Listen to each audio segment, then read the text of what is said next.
सर्वप्रथम तुम्हा सर्वांना माझा क्रांतिकारी जय भीम नमो बुद्धाय. प्रियाज यूट्यूब चॅनलमध्ये तुम्हा सर्वांचं खूप खूप स्वागत करते. आजचा टॉपिक आहे की माता रमाबाई यांचे जीवनचरित्र भाग 1. अशाच प्रकारचे भाग माता रमाईच्या जीवनचरित्राचे आपल्या चॅनलवरती अपलोड होत राहणार आहेत. तुम्ही जर चॅनलवरती नवीन असाल तर चॅनलला सबस्क्राईब करायला विसरू नका. माता रमाई यांच्याबद्दल काय बोलावे. नवकोटीची माता, बाबासाहेब आंबेडकरांना संसारामध्ये खंबीरपणाने साथ देणारी ती माऊली, प्रत्यक्ष त्यागमूर्तीच. रमाईच्या बद्दल बोलताना किंवा तिने जो त्याग केला, बाबासाहेबांना जशी संसारामध्ये साथ दिली, हे सगळं जेव्हा आपण वाचतो किंवा ऐकतो तर अक्षरशः डोळ्यामध्ये पाणी आल्याशिवाय राहत नाही. आपले आई आणि वडील प्रत्यक्ष देवापेक्षा सुद्धा वरचा दर्जा ज्या माऊलीला दिला जातो ती माऊली म्हणजे माता रमाबाई भीमराव आंबेडकर. माता रमाईबद्दल भरपूर अशी गाणीसुद्धा आपण ऐकतो की फाटक्या लुगड्यात नांदली रमाई, तेव्हा शालूत नटल्या ह्या नवऱ्या. माता रमाईला अक्षरशः इतकी गरीब परिस्थिती होती की तिला चांगली छान साड्यासुद्धा नव्हत्या. छान म्हणण्यापेक्षा फक्त अंग झाकण्यापुरते सुद्धा कपडे तिला लवकर मिळत नव्हते. इतकी जास्त गरीब परिस्थिती होती.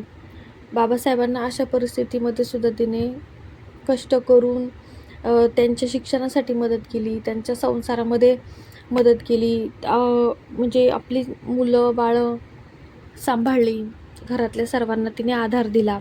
आणि इतकं सगळं असूनसुद्धा बाबासाहेबांच्या पर्यंत तिने कधीही परिस्थिती कशी आहे किंवा आम्ही कसं राहत आहोत हे कधीही तिने जाणवू दिलं नाही.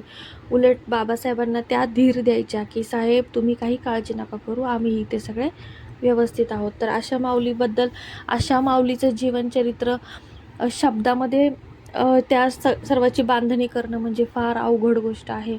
अक्षरशः माता रमाईबद्दल बोलताना डोळ्यामध्ये पाणी येतं की काय बोलावं ह्या माऊलीबद्दल. हिचा त्याग, ह्या माऊलीचा त्याग शब्दामध्ये वर्णन करणं थोडक्यात अवघडच. पण तरीही आपण रमाईच्या जीवनचरित्राची जी सिरीज चालू केली आहे, भाग 1 आहे आणि अशाच प्रकारचे भाग आपल्या चॅनलवरती अपलोड होत राहणार आहेत. तर चॅनलला सबस्क्राईब करायला विसरू नका. मातोश्री रमाईची जीवनगाथा म्हणजे सुख आणि दुःखाचा महासागरच आहे. डॉक्टर आंबेडकरांसारख्या जगप्रसिद्ध विद्वानाची अशिक्षित करुणामयी हृदय असलेली पत्नी ही केवढी महान गोष्ट आहे. बाबासाहेब पैशांच्या मागे असते तर अफाट श्रीमंती रमाईच्या पायाशी लोळत राहिली असती. परंतु दैनंदिन जीवन डॉक्टर आंबेडकरांसोबत अतिशय गरिबीत ती कंठत राहिली.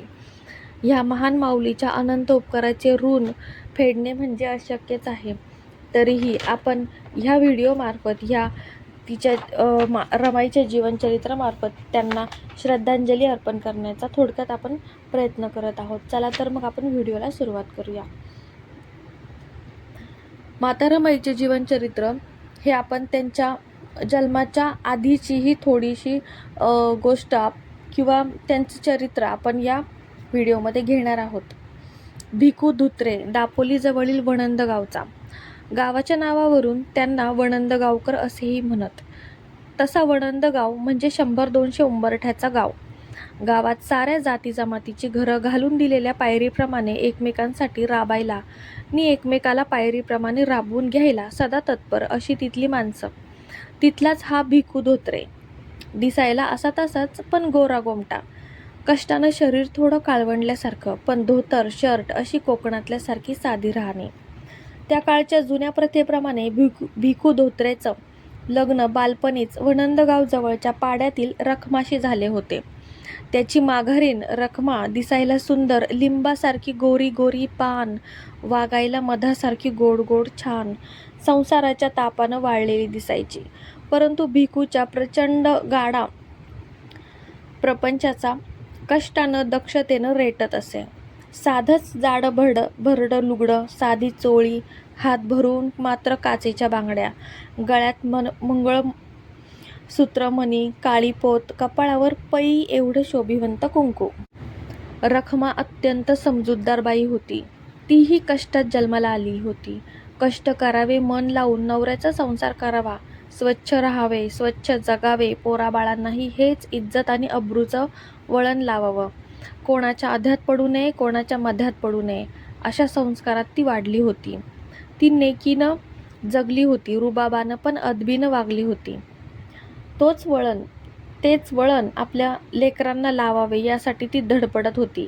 भिकूचं घराणं वारकरी पंथाचं, तर रखमाचं घराणं कबीरपंथी.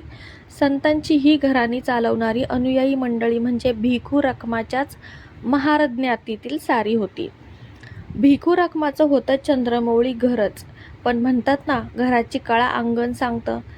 त्याच्या घरापुढं होतं एक ओबडधोबड पण पवित्र तुळशी वृंदावन. त्याला लागूनच भरलेल्या चादऱ्याचं झाड. दुसऱ्या बाजूला टगरी फुलांची 2 उंच रोपटी, सदाफुली, कर्दळी, कण्हेरीची ही झाडं टवकारून वाढलेली, झेंडू मखमल सर्वत्र फुललेली. देवाच्या पूजेला नित्य ताजी सुगंधी फुलं लाभावीत म्हणून रखमानं आपल्या अंगणी फुलांचा हा प्रचंड प्रपंच मांडलेला. भिकू पंढरीच्या पांडुरंगाचा वारकरी, तर रखमा साध्वी पतिपरायण अशी. नित्य उपास तापास करणारी, देवाला आळवणारी, देवाला साकडं घालणारी, पण अब्रू पाण्यानं जगणारी. आईवडिलांपासून कबीराची सत्संग शिकवण तिच्या रोमारोमात मुरली होती. कबीराचे अनेक दोहे व भजन तिला मुखोद्गत होते. भिकू धोत्रे होता गरीबच, पण इतर गरिबांच्या तुलनेत हा गरीब जरा व्यवस्थित व निर्व्यसनी होता इतकंच. भिकूचा लहान भाऊ आणि मेहुणा मुंबईमध्ये राहायला असत, त्यामुळे त्याने मुंबईसुद्धा बघितली होती. तो काही एकदम खेडवळ नव्हता, त्यामुळेच हळूहळू धोत्रे हे आडनाव त्याने सोडले आणि त्याच्या भावाने धारण केलेले वणंदकर हे आडनाव धारण केले होते. भिकूची बायको रखमा घरची सर्व कामं करी. परिसरातून गोवऱ्या वेचून आणणे, स्वयंपाकासाठी सरपण आणणे, शेण आणणे, त्याच्यासाठी गोवऱ्या थापणे, मोलमजुरीची इतरही छोटी मोठी कामं करणे अशी रखमाची दिनचर्या होती. त्या काळी इंग्रज राजवट होती. मुळातच महारही इमानदार शूरवीरांची जात म्हणून ओळखली जाणारे. महारांचा हा इतिहास धूर्त इंग्रजांनी पूर्णपणे जाणलेला. महारांची लष्करात भरती करून घेतली. लष्करात प्रवेश मिळाल्यामुळे मराठी व इंग्रजीचे प्राथमिक शिक्षण त्यांना सढळपणे मिळू लागले. त्या शिक्षणाच्या जोरावर आधीच जातीवंत हुशार वीरप्रवृत्तीची महार जमात लष्करात मोठमोठ्या अधिकाराच्या जागा भूषवू लागली. मग इतरांप्रमाणेच त्यांच्या हुद्द्याप्रमाणे दापोली लष्कर कॅम्पमध्ये मोठमोठे बंगले त्यांनाही राहायला मिळू लागले. सारा दापोली लष्करी कॅम्प परिसर म्हणजे अधिकाधिक भिकूच्याच ज्ञाती जमातीतील लोकांनी गजबजलेला. सुशिक्षित झालेले हे लष्करी अधिकारी सेवानिवृत्त झाल्यावर दापोली कॅम्पमधील आपल्या प्रशस्त बंगल्यावर राहायला येत. वृद्धापकाळी मनाला सुख शांती लाभावी म्हणून ते देवधर्माकडे, भक्तिमार्गाकडे वळत. त्यासाठी गुरुमंत्र घेऊन एखाद्या गुरुचा पंथ ते स्वीकारीत. कुणी मग कबीरपंथी होत, कुणी रामपंथी होत, कुणी नाथपंथी, तर कुणी वारकरीपंथी. त्या पंथाप्रमाणे ते ध्यानधारणा करीत, आचरण करीत, आपापसात पारमार्थिक, आध्यात्मिक अशा गहन विषयांवर वादविवाद करीत. रामायण, महाभारत, संतांचे अभंग व ज्ञानेश्वरी ह्या ग्रंथांचा त्यांचा दांडगा अभ्यास. जप, तपात, भजन, कीर्तनात सकाळ संध्याकाळ निमग्न. त्यात दाभोळ बंदर कॅम्प दापोलीपासून फारसे दूर नाहीच, त्यामुळे तो सारा परिसर म्हणजे या मंडळींचे संत समागमांचा एक पावन तीर्थ झालेल्या लोकांनाही भक्तिभाव संचारलेला, वाढलेला. भिकू धोत्रेचं वास्तव्य तर याच परिसरात. भिकूचा मूळचाच गोडगळा भजनी गाण्यात सरावलेला या संत समागमाने तर अधिकच तयार झालेला.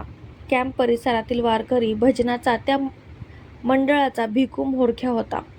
उठता बसता त्याच्या मुखी असे पांडुरंग पांडुरंग. भिकू रखमाला 4 अपत्ये झाली. मोठी मुलगी अक्का, जी दाभोळकरांना दिली होती.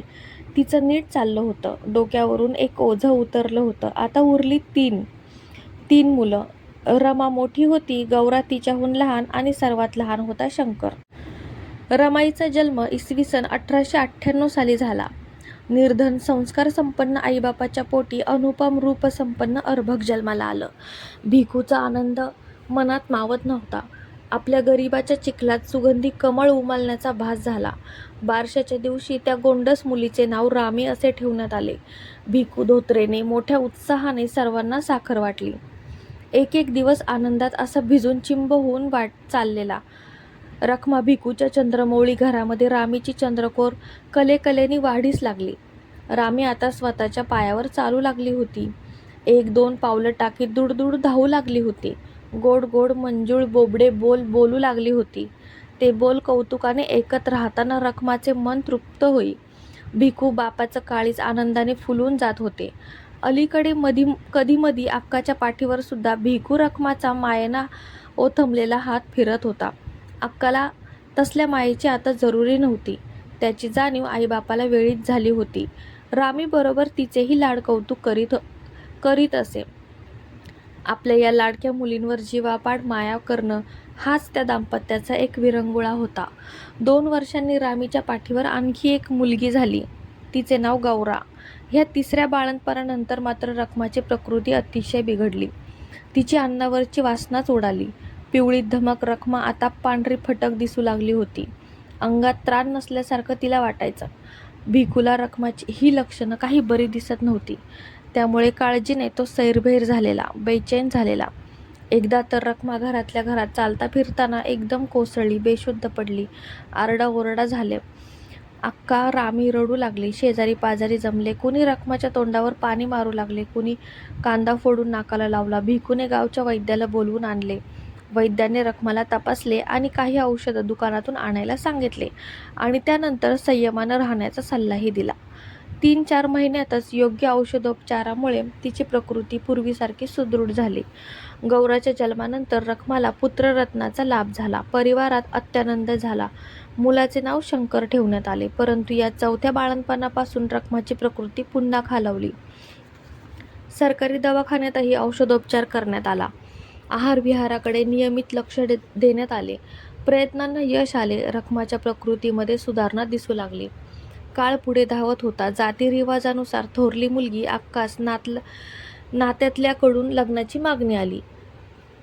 6-7 वर्षांची चिमुरडी अक्का. नवरा मुलगा असेल 10 वर्षांचा. लग्न म्हणजे काय हे कळायच्या आधीच त्या काळच्या रीतिरिवाजाप्रमाणे अक्काचे लग्न दापोलीकरांशी लावून देण्यात आले. अक्का निमूटपणे दापोलीला आपल्या सासरी गेली. तिचं नीट चाललं होतं. आता उरली होती 3 मुलं. रामी मोठी, गौरा तिच्याहून लहान आणि सर्वात लहान होता शंकर. भिकू धुत्रे दाभोळ बंदरावर कामाला जात असे. समुद्रापासून बाजारापर्यंत माशांनी भरलेल्या टोपल्या वाहून नेण्याचं काम त्याला करावे लागे. असे छातीफोड काम करून संसाराचा गाडा हमालीच्या प्राप्तीतून कसाबसा ओढीत होता. प्रपंचाला थोडी आर्थिक मदत व्हावी म्हणून रखमा पहाटे लवकर उठून शेण गोळा करायला गायरानाकडे जायचे. कधीकधी रामी देखील आईबरोबर जात असे.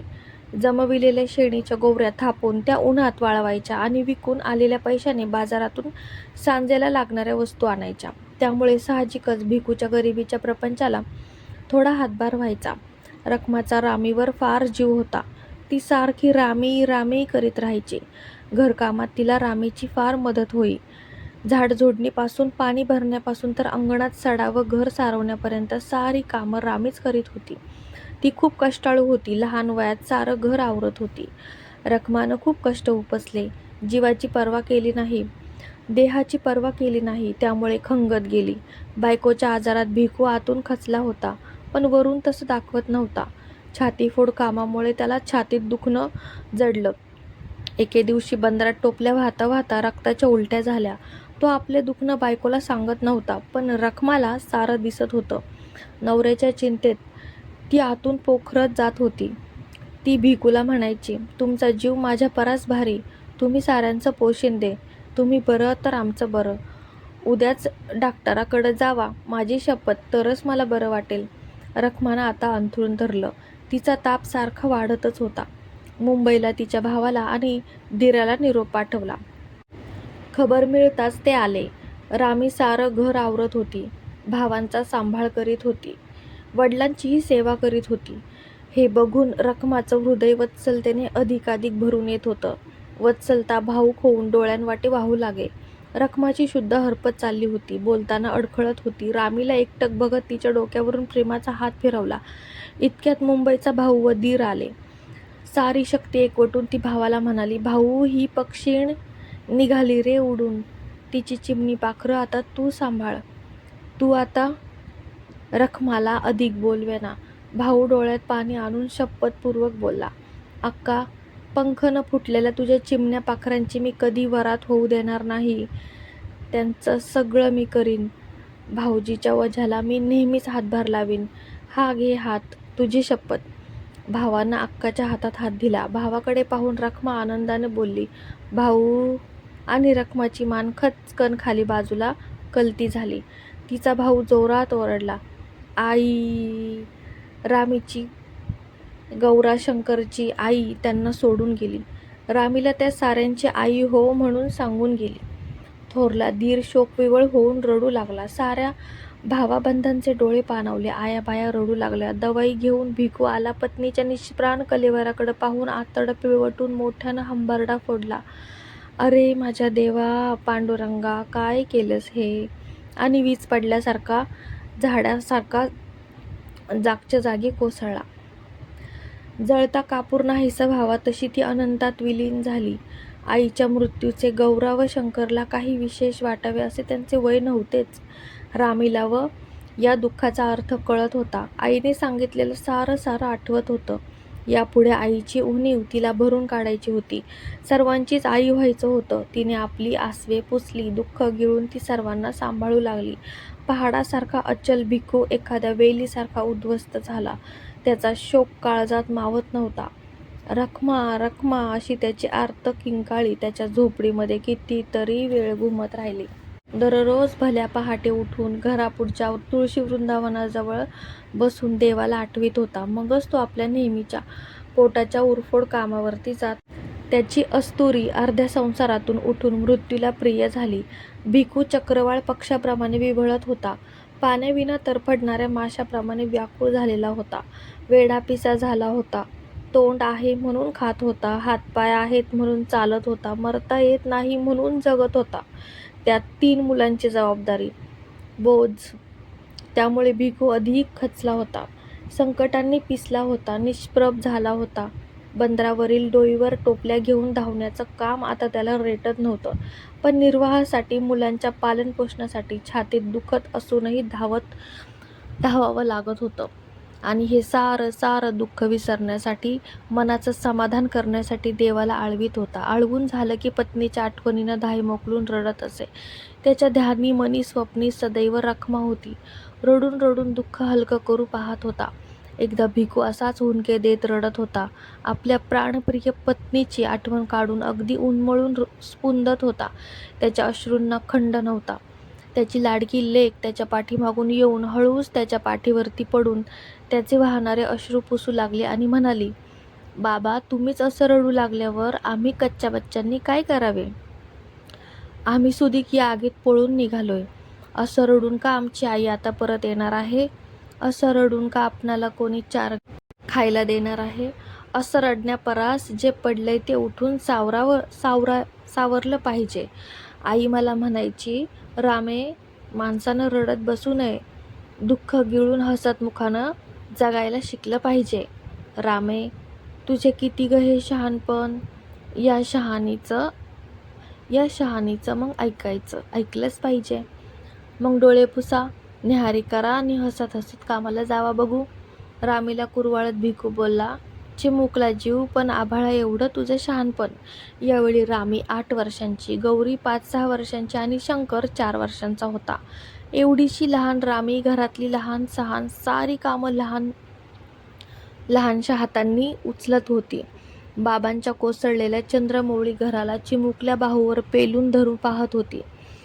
तिची आई जसं करीत होती तसं ती करू पाहत होती. एके दिवशी एका भिकाऱ्याला भिक्षा वाटून रामी तितक्याच आनंदाने शेणी व इंधन गोळा करायला दूर रानात निघून गेली. संध्याकाळी दिवे लागणं झाली तरी परतली नव्हती. भिकू कामावरून परत आला. रात्री परत आली नाही म्हणून बेचैन झाला. मनात नाही त्या शंका कुशंकानं थैमान घातलं. कशातच मन लागेना. तो तिला शोधायला रानात निघून गेला. रानात शोधता शोधता दमून गेला. पोटात गोळा उठला. छाती धडधडू लागली. पाय जड झाले. तरीही तो रामी रामी म्हणून त्याच्या आवाजात सारं रान दणाणून गेलं. बाबांचा आवाज रामीच्या कानी पडला. रानामध्ये गुंतलेली रामी भानावर आली. सरपण डोक्यावर घेऊन बाबांच्या आवाजाच्या दिशेने ती धावू लागली. रान जंगलमय, वेली फुलांनी काट्याकुट्यांनी निवडुंग केतकीनं भरलेलं. त्यात अंधार पडत चालला. अचानक वातावरणामध्ये रामी धावत होती. हातात शेणाचं भांडं व डोईवर जळणाचा भारा. धावता येत नव्हतं तरी धावत होती. अचानक भिकूच्या छातीमध्ये दुखू लागलं. त्याला चालणंही मुश्किल झालं. तोंडाला फेस आला. शब्दही निघत नव्हता.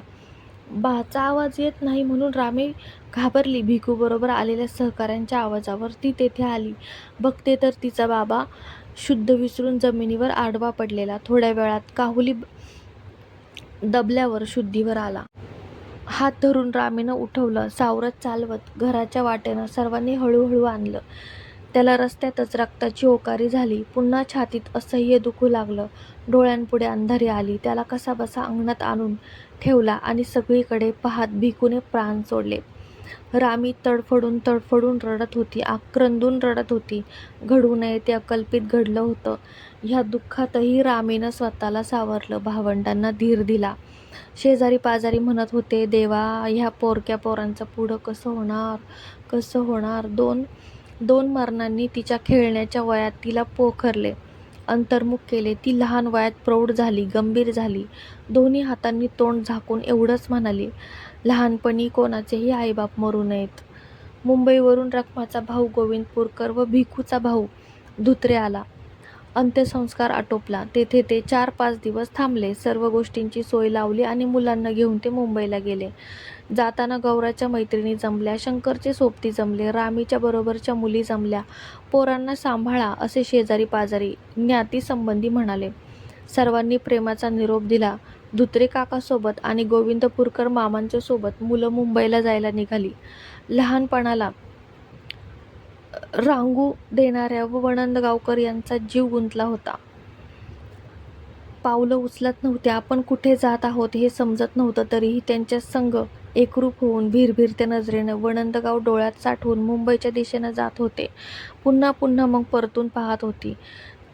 चुलता धुत्रे व मामा गोविंदपूरकर भायखळा मार्केटजवळ असलेल्या चाळीत राहत होते. चुलता लाकडाच्या वाखारीमध्ये लाकडे तोडण्याचे काम करीत होता आणि मामा गोविंदपूरकर हे 116व्या पलटणीचे पेन्शनर हवालदार होते. ते आता BPSC सोसायटीत कामाला होते. लहान वयामध्ये रमाईचे आई आणि वडील दोघेही वारल्यानंतर जेव्हा त्यांचे काका आणि त्यांचे मामा, रमाईचे चुलते आणि मामा हे त्यांच्या इतर 2 भावंडांना घेऊन जेव्हा मुंबईला गेल्यानंतर रमाईचे तिथून पुढचे आयुष्य सगळं, बालपण आणि लग्नही मुंबईमध्येच झालं. तर बाबासाहेबांशी त्यांचा विवाह कसा झाला, तो योग कसा जुळून आला, बाबासाहेबांशी त्यांचा विवाह कोणी ठरवून आणला, पाहण्याचा कार्यक्रम कसा झाला, नवऱ्या मुलाची आणि मुलीची पसंती कशी झाली, म्हणजे बाबासाहेबांची आणि रमाईची पसंती कशी झाली, लग्न कशा पद्धतीने झालं, हे सगळं आपण भाग 2 मध्ये पाहणार आहोत. तर भाग 1 हा आपण इथेच थांबतोय. सर्वांना माझा क्रांतिकारी जय भीम आणि नमो बुद्धाय. व्हिडिओ आवडला असेल तर एक लाईक तुमचा खूप महत्त्वाचा आहे, ज्यामुळे पुढचा व्हिडिओ बनवण्यासाठी मला प्रेरणा मिळते. तर सर्वांना धन्यवाद. चॅनलला सबस्क्राईब करा आणि व्हिडिओला लाईक करा. भेटूया पुढच्या व्हिडिओमध्ये.